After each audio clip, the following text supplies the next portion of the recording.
Going into training camp, the Denver Broncos have the best outside linebacker room in the NFL in July. We'll break it all down and much more on today's episode, Locked On Broncos.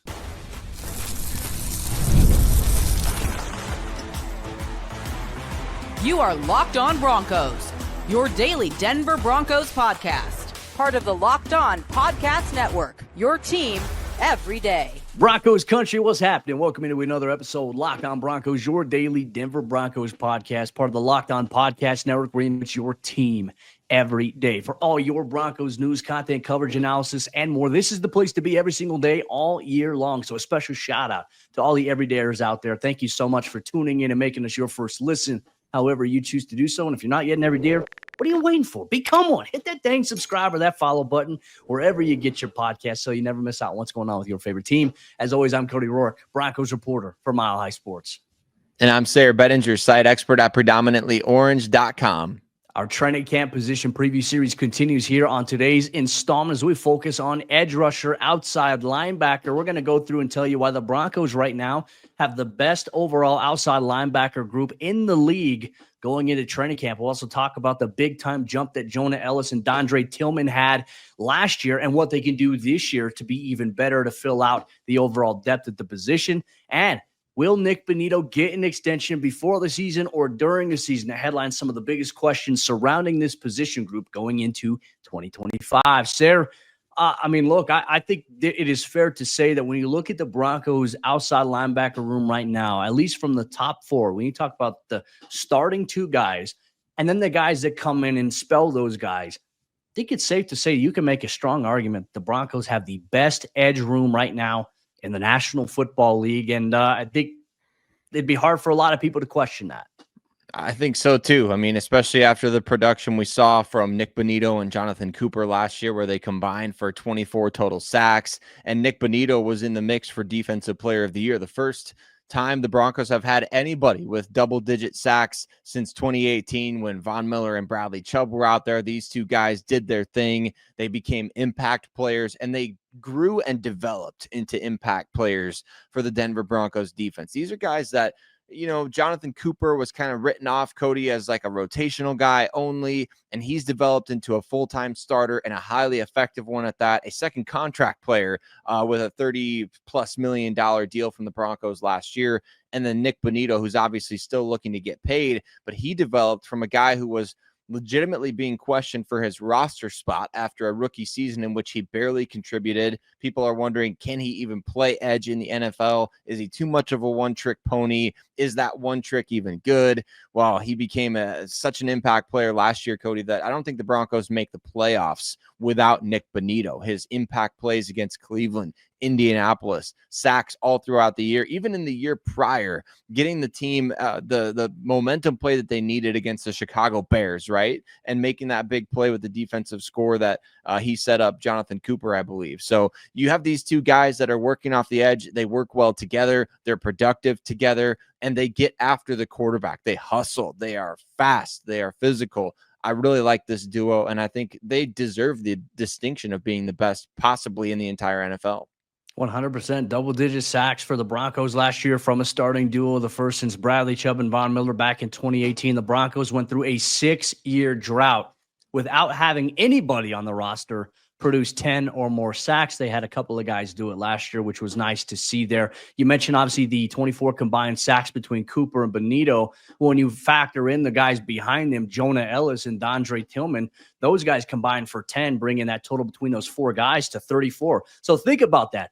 34 sacks out of the 63 that the Broncos had last year came from the Broncos' top four pass rushers on the outside. That, to me, very impressive. That's the stuff I love to see. As John Gruden would say, nicey. That's got me feeling nicey at this point. Let's talk about these two guys as well, because kind of coming into training camp, as we look at this roster, Jonah Elliss, Dondre Tillman, these guys are returning to the same spots that they had last year. It's really not even in question right now. You have your starters. You have your two main backup guys because they were so productive against the run and in the pass rush department last year that when Bonitto and Cooper come off, you're not worried about whether or not Dondre Tillman or, Jonah Elliss are going to make plays. They did so at a consistent rate last year. And I think they're going to get even better in year 2. I mean, it wasn't like last year was this banner year for pass rushers amongst rookies. There wasn't anybody that had an astronomical number or anything like that, but both Dondre Tillman and Jonah Ellis were in the top 5 with 5 sacks among rookies. So that was more than a number of guys that were drafted, obviously way ahead of Jonah Ellis, but Dondre Tillman was the afterthought, right? The UFL star. He spent 3 years with the Birmingham Stallions, like 3 years. I didn't even know the Birmingham Stallions had been a team for 3 years in a row, Cody, and this guy had been playing for them for that long. So he waited a ton of time for his opportunity and then cashed in when he actually got a chance to play for the Broncos. And I really like his story too. I think that he's one of the most underrated guys going into camp. You know, it actually cost him money to play in the UFL. Like, in order for him to play, he had to pay $2,500 to play in the UFL. And now it's paid off for him. Happy for him. I mean, Dondre's a fun guy to kind of get to know as well. Like, you get to talk to him in the locker room. Genuinely nice dude. You know, some people have been following him on TikTok. You're seeing kind of a day in the life of him. He's doing these behind the scenes stuff, which I think is really cool. I'll say this about Dondre. Like, he came into the NFL last year, and you and I were kind of debating and discussing this, is, well, he's kind of got like a defensive end body type, right? Is this a guy who's going to play outside linebacker? Is going to play D end? Dondre's leaned out a little bit, and I think he's fully ready for that, full-time embracement of being an outside guy, though that's where he was at last year. The thing I liked about Dondre that stood out on film last year was he was strong. You could see that, but he was deceptively athletic for a guy his size, and you saw that on display. Obviously, for him, 5 sacks last season. His welcome to the NFL moment came in that big week 3 win the Broncos had against the Tampa Bay Buccaneers, where he sacked Baker Mayfield twice, and then he came up big down the stretch. He sacked Joe Burrow, I think, once. I think he sacked Justin Herbert once, or he sacked Joe Burrow twice as well. I can't recall exactly what it was, but this is a guy who, I mean, he flashes on tape. And then Jonah Ellis as well. I mean, this is a guy who's consistent, high motor. You see the same exact thing from him. I'm excited about these two guys. And then they go out in the NFL draft this year, Sayre, and they didn't necessarily have to make this addition, but they go out and they add Q Robinson out of Alabama. And Q is a guy who stood out during the offseason program. Granted, there are no pads, but Q was creating pressure. You could see the athleticism, the explosiveness from him, and you see the underrated set of pass rush moves that he has. Now, if he can carry that over into practice when the pads come on, the Broncos are going to have a very good 5-man unit at outside linebacker. After what we saw in the Super Bowl, Philadelphia Eagles dominating the Kansas City Chiefs offensive line with waves of pass rush. And I think a lot of folks, you can look back at that game. Who comes to the top of your head when you think of the Philadelphia Eagles edge rushers, right? I think that the beauty of that question is that you have to kind of think about it for a second. You got to ponder who was coming off the edge for them in that game. I mean, Jalix Hunt, Nolan Smith, all these different guys, Josh Sweat, plenty of different players that are coming off the edge, and the Broncos want to do the same thing. They want to bring waves of pass rush. I think one of the most underrated aspects of this team is not only the addition of Q Robinson as depth for this unit, but the potential for progression from those second-year guys. That doesn't get talked about often enough. And I think that that's an area where, man, you thought the Broncos were good last year. Just wait until Jonah Ellis and Dondre Tillman figure it out a little bit more. Just wait until you see what Q Robinson can do, because he finally started to figure it out as a pass rusher last year at Alabama before his injury as well. And then, like you said, carried that over and was playing really well at practice. Even without the pads on, you can see guys have that burst. They have that bend around the edge. They have that instinct, that instinctive way of getting to the quarterback that some guys just inherently have. Not everybody who's athletic, has long arms, played at Alabama. Those guys aren't all going to be just good at the NFL level. You have to have that instinctual way of getting to the quarterback, a developed arsenal of pass rush moves. The Broncos just have so many different guys that they can. Vance Joseph better be ready to have some fun this year, Cody, and I bet he is. No, 100%. I think you're going to see that. I think you're going to see, more aggressiveness here from this Broncos defense, considering some of the additions they made at the second level at linebacker, at safety. Obviously, with the group of corners that they have, it's going to afford the Broncos defense and Vance Joseph to kind of unleash the Hounds a little bit and to create havoc, which is the ultimate goal here for this Broncos defense. Now, while there are no evident position battles taking place here at this position specifically, can these Broncos players like Jonah Ellis and Dondre Tillman, can they do more with apparently more snaps heading their way? We'll dive deeper to that and much more on today's episode, Locked On Broncos.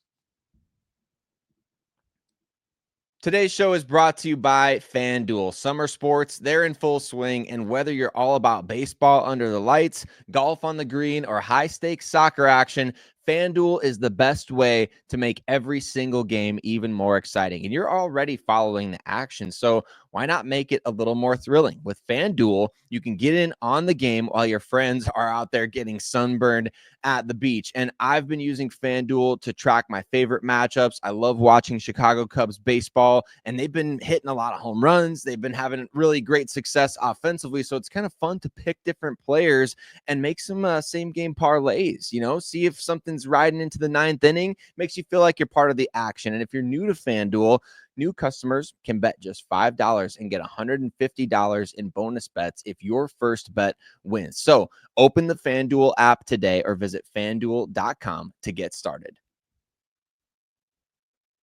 More snaps are coming for the second-year pass rushers on the Denver Broncos defense. We're going to tell you on today's episode why Jonah Ellis, Dondre Tillman, they're going to play much bigger roles than really anyone is expecting at this point for this defense here in 2025. Second-year guys going to be taking that big jump for the Denver Broncos pass rush. And Broncos Country, thanks so much for rocking with us every single day here at Locked On Broncos. We appreciate you so much. If you haven't already done so, you know what you want to do? Go check out Locked On Broncos on TikTok. Lots of content out there for you this offseason as we ramp up towards the season.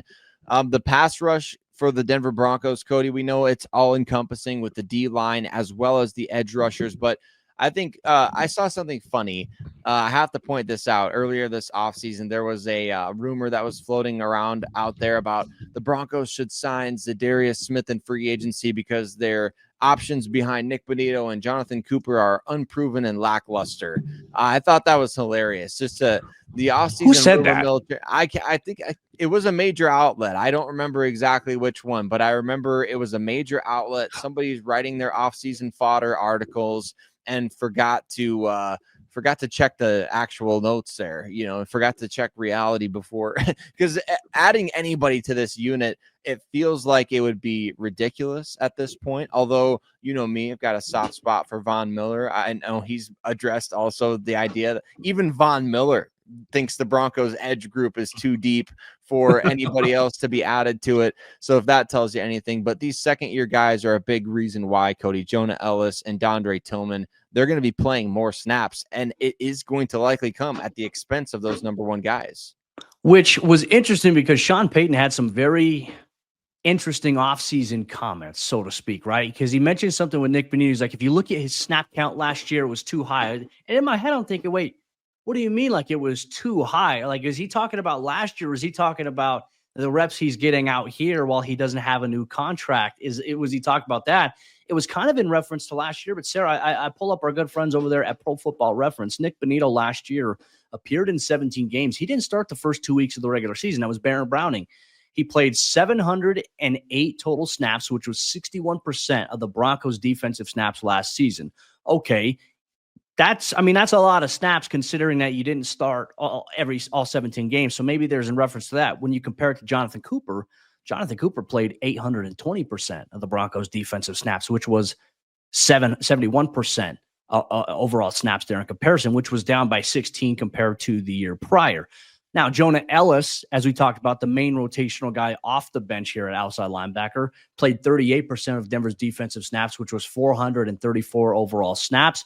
And then Dondre Tillman having the increasingly productive numbers that he did with 5 sacks, despite playing 29% of Denver's defensive snaps, which was 242 total snaps overall there, though he saw 61% of the team's snaps on special teams. Ellis saw 54% of special teams. Cooper saw 14% special teams, and Nick Bonitto only saw 1% of special team snaps last season, which I imagine that was probably safe punt return there just to be safe in case the offense wanted to try to be tricky there. What do you make of this in terms of that? Because really I look at Cooper, Bonitto, those are the main guys. Ellis, Tillman, those are the main two guys coming off the bench. Q Robinson might be a game day inactive for a good portion of the season or could rotate in depending on where the Broncos are at if they need some, help there if there's an injury at this position. But there really is no competition here. But what do we make of this snap conversation that Sean Payton was talking about? That's what I don't know. I don't know what to make of it. I'm interested to find out what they're going to do as far as getting these guys more involved, meaning the second-year players, because if they do feel like Bonitto's playing too much, which that it's believable based on the fact that DJ Jones was playing 55% of the snap. I know it's a different position, maybe comparing apples to oranges here, but this is the example that I can think of. He was playing 55% of the snaps, and then he backed off to 40% in 2024. And then the Broncos gave him a $13 million a year contract with $26 million guaranteed. So all of us are seeing, oh, wow, DJ Jones took a huge step back in snaps played. Like, there's no way the Broncos are going to bring him back, yada, yada. And then all of a sudden they're like, no, actually $26 million guaranteed for a guy that played 40% of the snaps last year. So I feel like they think that they can maximize every snap that these guys are all playing.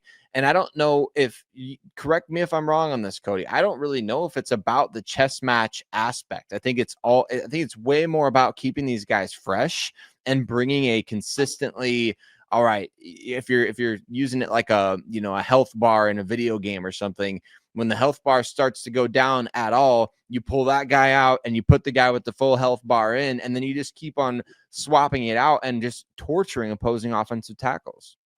Yeah, I could see that being the strategy, right? You mentioned it, pass rush in waves. Well, you don't want these guys playing almost every single snap, especially because if these guys are playing, I mean, we'll go back to Jonathon Cooper. The fact he played 71% of the snaps, that's a lot.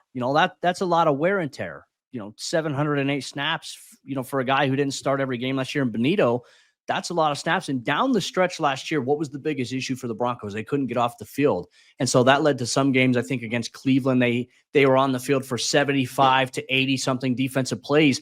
That's way too much for anybody. And you factor in the Iron Man that you have there in Zach Allen. We want to protect these guys because all of that physical wear and tear certainly does add up. And of course, these guys are taking care of their bodies, but that's not always a guarantee that, hey, even if you're taking care of your body, that wear and tear can catch up to you at some point, and that can impact you. So I think the idea is keeping these guys fresh and also making sure that they are protecting essentially their investments in these guys and bringing that pass rush in waves, which I think is a good move for them to do. But, I think when people heard Sean Payton say, and I thought this initially when he said it as well, is we got to watch his snaps. I was like, wait, why? Like, why would you want to watch the snaps of your best player? Well, I think if you're going to pay him, you want to keep that investment protected. I can understand it from that standpoint as we look at this overall unit. Kind of going to that point now, we've talked about the top four guys, and I kind of alluded to maybe how I feel where Q Robinson is going to factor into the mix there. Do you see a situation where, obviously, I think he's going to make the 53, but do you see a situation where the Broncos have 5 outside linebackers active on the game day roster? That to me is where I find it a little bit difficult to envision that. Yeah, I think it's all about how much he makes an impact on special teams right away, because the Broncos loved his special teams work at Alabama. I mean, he did plenty of that and he was really good at it. And I wouldn't be surprised if they felt like he was maybe the best special teamer in this year's draft class. Now, does that translate immediately to the NFL? Not always, but if it does, then I think he will play, in which case, then you could start to dream up the idea of getting him out there for a handful of snaps each week, depending on the situation. You and I talked about that earlier this offseason. Like, what is the role for Q Robinson going to look like this year? What's the ideal scenario for him? And obviously the Broncos want him to continue to develop, but the preseason will probably tell us exactly what we're wondering, where when he's out there for extensive snaps, both defensively and on special teams, I think we're going to get a really clear idea. Okay, this is what this guy brings to the table. Every time he's lining up off the edge, he's affecting the quarterback. So you have to have that guy available. And the benefit is that he can be a core 4 guy for you on special teams. And I know it feels kind of wrong to really kind of exclude these guys in the entire show we've done so far. The Broncos do have 2 other pass rushers at this position. Johnny Walker Jr., who was an undrafted guy out of my alma mater, Mizzou. And then you have Andrew Farmer, who was on it last year. I mean, I don't see any of these guys right now competing for a spot on the 53. Certainly no one's going to uproot Q Robinson or Dondre Tillman or Jonah Ellis at this point. So for me, it's like, if we're talking about a position battle, maybe Andrew Farmer versus Johnny Walker Jr. for a practice squad spot at this point. I mean, I don't know. We'll see how things kind of play out here as training camp and the preseason go on here. But really the biggest storyline is the overall depth of this room right now for the Broncos going into training camp. And speaking of that depth and what the outlook of this position looks like, one of the biggest questions surrounding it is, will Nick Bonitto get a contract extension before the season, during the season, or will the Broncos maybe have to wait till the offseason next year to be able to do that? We'll share our thoughts on that and more on today's episode, Locked On Broncos.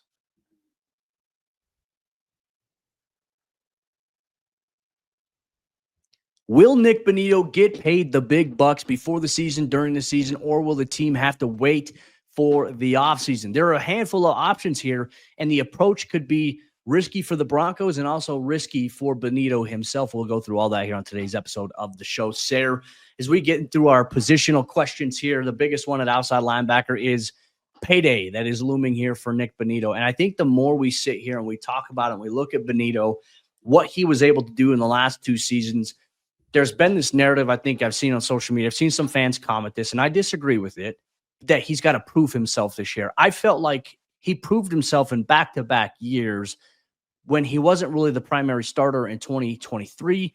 He took over the starting job 2 games into the season in 2024, and man, he became such an important part of the Broncos defense where, you know, Pat Surtain was the defensive player of the year, but Nick Bonitto was getting vote consideration for DPOY as well, which is huge. So obviously right there, Nick has bragging rights for, like, I want to get paid. We don't know what that range looks like necessarily, but there's kind of this risky line that he and the Broncos are playing right now, because think of it this way. If Nick Bonitto gets off, if the Broncos don't pay him, let's say before the season starts, if Nick Bonitto gets off to a red hot start in the first 5 weeks of the season, you know what that does for Nick? It's great for Nick. It drives the price up for him going into the offseason, and it makes it more difficult for the Broncos, right? Or the Broncos say, you know, hey, maybe Nick doesn't get off to the fast start in the first handful of weeks. That gives us a little bit of leverage. I don't like it being like the leverage game when it's the organization against the player. I'm all in favor of the player having the leverage against the organization, because at the end of the day, these players are what makes the team as successful and fun to watch at the end of the day. Where do you land on this? Because this is a tricky situation. It really is, because there's not necessarily like a clear, when you look at the contracts that have been signed for other top edge guys in the NFL, it's such a wide like range, right? You have Myles Garrett, who is, nobody's going to be breaking his number, not Nick Bonitto. Okay, let's just talk. The Myles Garrett contract impacts a player like Nick Bonitto, but it doesn't like change the negotiations, because Bonitto's not on that level at this point, right? I mean, Myles Garrett getting $40 million a year, even guys like Danielle Hunter at $35.6 million per year, Max Crosby at $35.5 million, Nick Bosa at 34.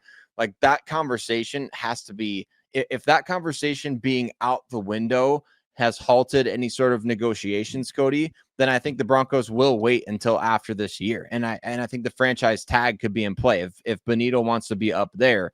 But then you have players like Josh Sweat. He signed with the Cardinals this offseason. He got $19.1 million per year. Greg Rousseau, who's similar age, you know, I know he's a different type of player, but he got $20 million per year with $54 million guaranteed from Buffalo.